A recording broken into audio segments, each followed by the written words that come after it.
अस्सलाम वालेकुम, कैसे हैं आप सब? सबसे पहले तो मेरी तरफ से ईद की बहुत-बहुत मुबारकबाद कबूल कीजिए।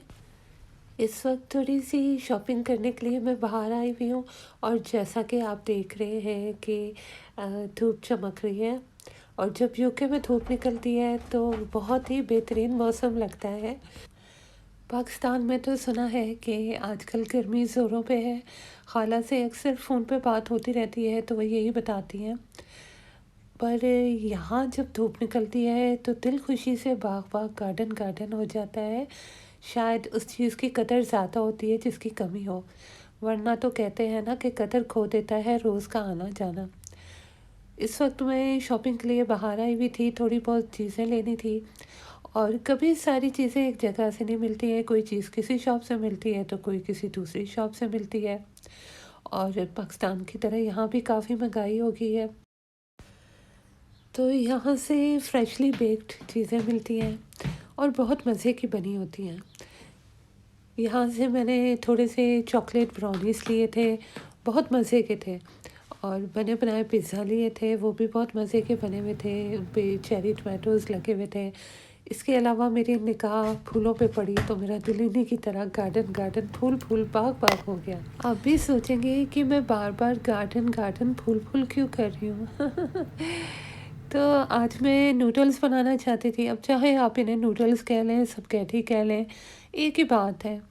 तो मेरे ख़्याल में इनको रिबन नूडल्स या स्पगेटी कहा जाता है। ख़ैर जो भी है, हमें तो खाने से मतलब है। वो जो कहते हैं ना कि गुलाब को किसी भी नाम से पुकारें, गुलाब गुलाब ही रहेगा। और कौन कहता है ये?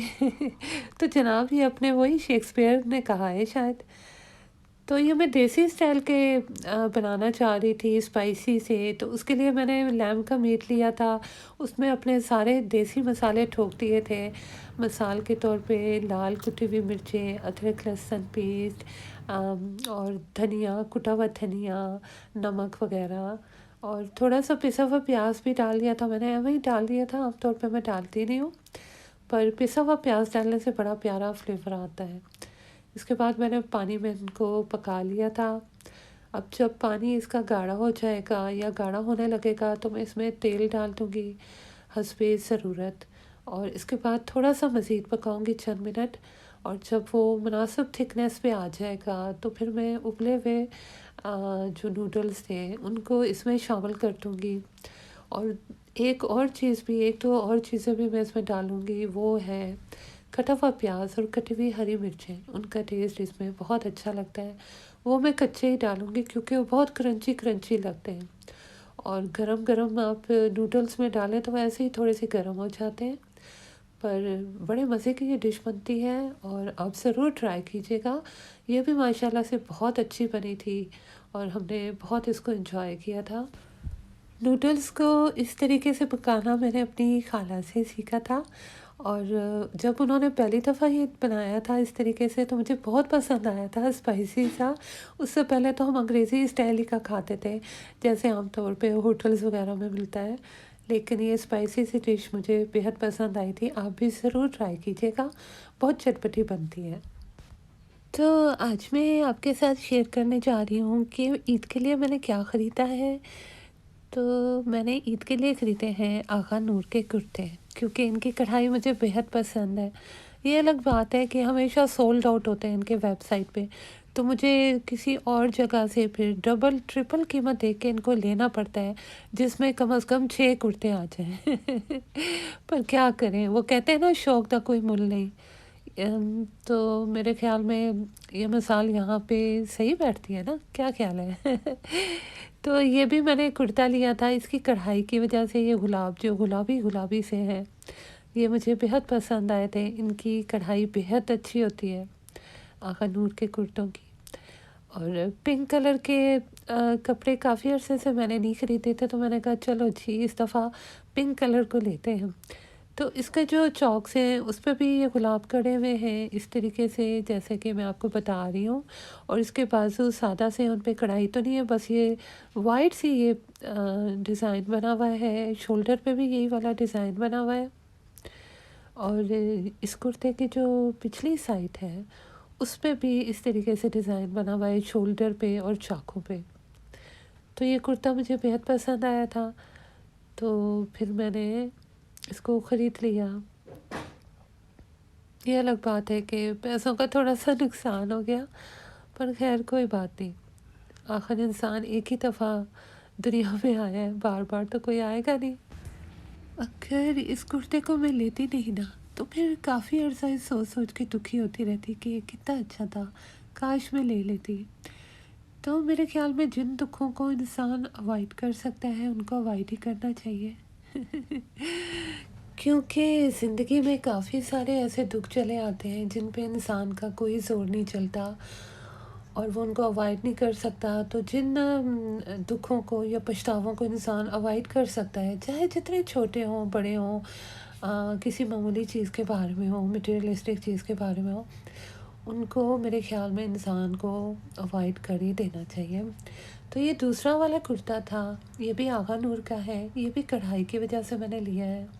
इसके बाजू कुछ इस तरीके से हैं, बहुत क्यूट से लग रहे हैं, बहुत प्यारे लग रहे हैं, और ये लाल रंग के फूल भी बहुत अच्छे लग रहे हैं। इसके दामन पे कुछ इस तरीके से टसलवा ये लटक रही है चीज़ से। तो मुझे ये बेहद पसंद आया था। वाइट कलर के कपड़े मुझे बेहद अच्छे लगते हैं और शुरू से मुझे पसंद है। इस वक्त मैं आलू गोश्त बनाने की तैयारी कर रही हूँ और ये रेसिपी मैं आपके साथ शेयर करती हूँ। उम्मीद करती हूँ कि आपको पसंद आएगी। वैसे तो उम्मीद यही है कि आप भी इसी तरह या इसी से मिलता जुलता आलू गोश्त बनाते होंगे। तो इसके लिए मैंने लैम्ब का गोश्त लिया है और उसमें अब मैं मसाले डाल रही हूँ। हल्दी मैंने ऐड की है, लाल मिर्च कुटी हुई मैंने ऐड की है, घर की कुटी हुई लाल मिर्च हमेशा की तरह। इसके अलावा कुछ और भी मसाले मैं इसमें ऐड करने लगी हूँ। नमक ऐड किया है हस्बे ज़रूरत या हस्बे पसंद। अब सबसे पहले ये वाले इनिशियल मसालों को डाल के मैं थोड़ा सा चमचा चला लूँगी ताकि इनका कच्चापन चला जाए और ये थोड़े से पक जाए गोश्त में, इनकी खुशबू भी आ जाए, थोड़ा सा टेस्ट भी आ जाए। अब मैं इसमें कुटा हुआ धनिया ऐड कर रही हूँ 1 टीस्पून। धनिया मुझे बेहद अच्छा लगता है, ख़ास तौर पे हरा धनिया, उसकी तो क्या ही बात है। अब थोड़े से मैं साबुत मसाले ऐड करूँगी, गरम मसाले।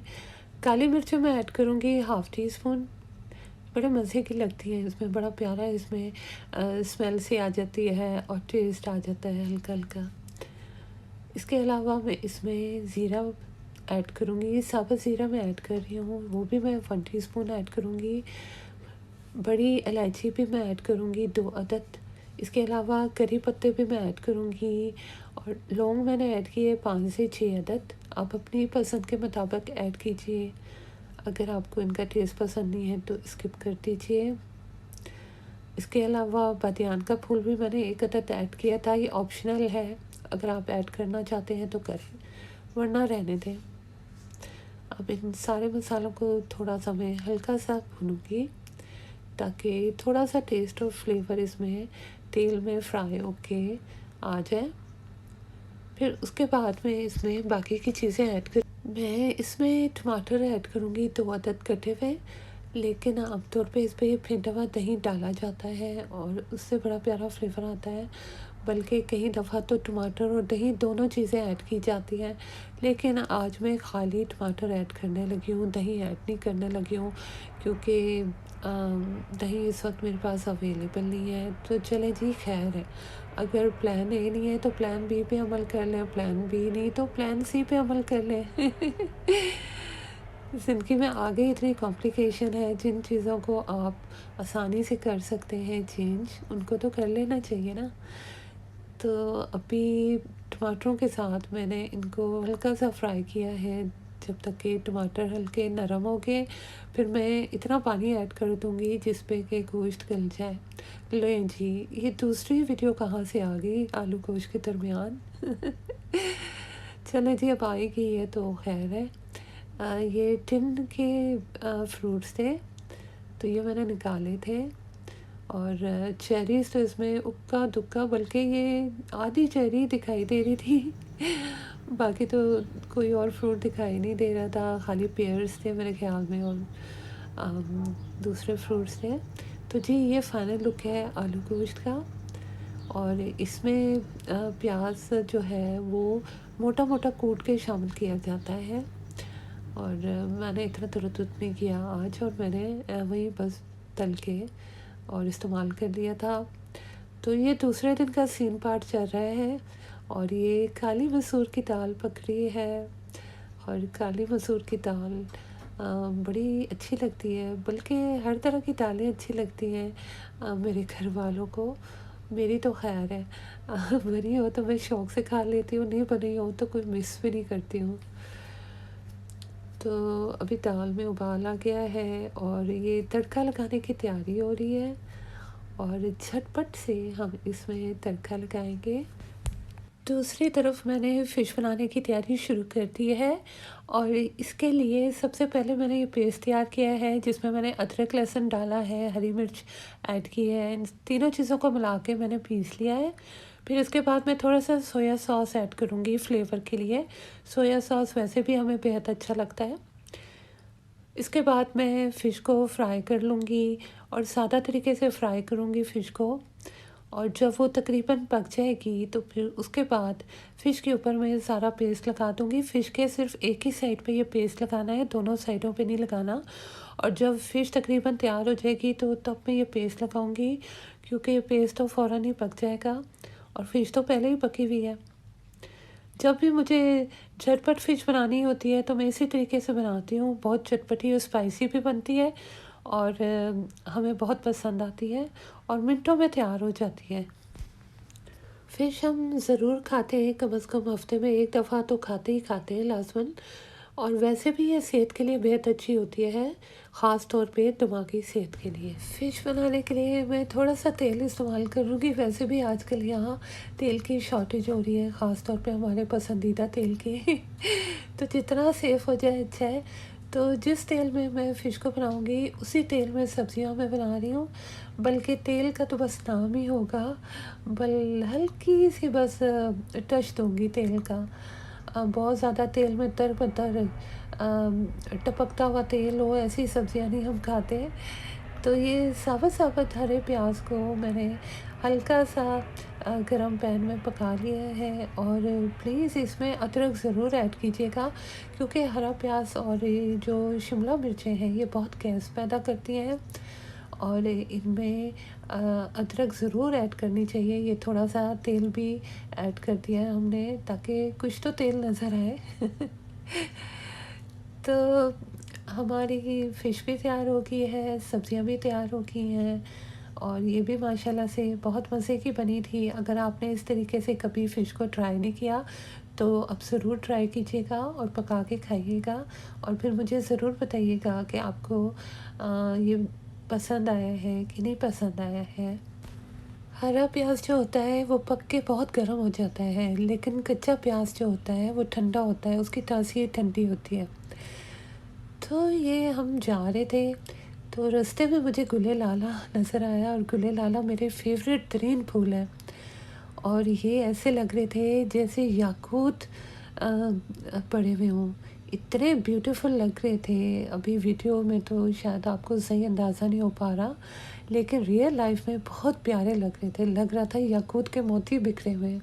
और इन फूलों को तो वैसे भी मैं बहुत एडमायर करती हूँ कि इतने नाजुक से होते हैं देखने में, लेकिन हर जगह खुद ही उगाते हैं, जंगली फूल होते हैं और बेहद प्यारे होते हैं। इनकी कोई हिफाज़त करने वाला भी नहीं होता, देखभाल करने वाला भी नहीं होता, लेकिन ये हर तरह के हालात में फिर भी ज़िंदा रहते हैं, और ये इनकी बहुत अच्छी क्वालिटी है। ले जी, वो दाल का तड़का जो वहाँ से शुरू हुआ था यहाँ तक पहुँच गया। बाकी की वीडियो एंड में लगी थी। तो ये काली मसूर की दाल को तड़का लगाने की तैयारी हो रही है, और इस वक्त आप सुन नहीं पा रहे हैं, लेकिन बड़े मज़े की शुर-शुर की आवाज़ें आ रही हैं। ये है हमारी काली मसूर की दाल, और ये है हमारा तड़का। तड़के का सामान बल्कि कहना चाहिए। तो फिर अभी दाल को तड़का लगाते हैं। और आप सबसे मैं ये पूछना चाह रही थी कि हर दफ़ा ईद पे आप लोग सेम डिशेस बनाते हैं या बदल-बदल के बनाते हैं? हम लोग तो तकरीबन सेम ही डिशेस बनाते हैं। तो मेरा तड़का तैयार हो चुका है, तो फिर जल्दी-जल्दी से मैं तड़का लगा देती हूँ। तो जनाब ये लग गया है हमारा तड़का। हमारा तड़का नहीं, दाल का तड़का। तो अभी वीडियो के एंड में हमेशा की तरह मैं आपसे एक बात करना चाहती हूँ, और वो ये है कि सपने वो नहीं होते जो सोने के बाद आते हैं, बल्कि सपने तो वो होते हैं जो सोने नहीं देते। इसी तरीके से अपने वो नहीं होते जो रोने पे आते हैं, बल्कि अपने तो वो होते हैं जो रोने ही नहीं देते। तो दुआओं में याद रखिएगा, अपना बहुत बहुत सा ख्याल रखिएगा। इंशाल्लाह ताला जल्दी दोबारा से मुलाकात होगी किसी नए टॉपिक के साथ, किसी नई वीडियो के साथ, बल्कि ईद के मौके पे। फ़िलहाल के लिए मेरी तरफ से अल्लाह हाफ़िज़।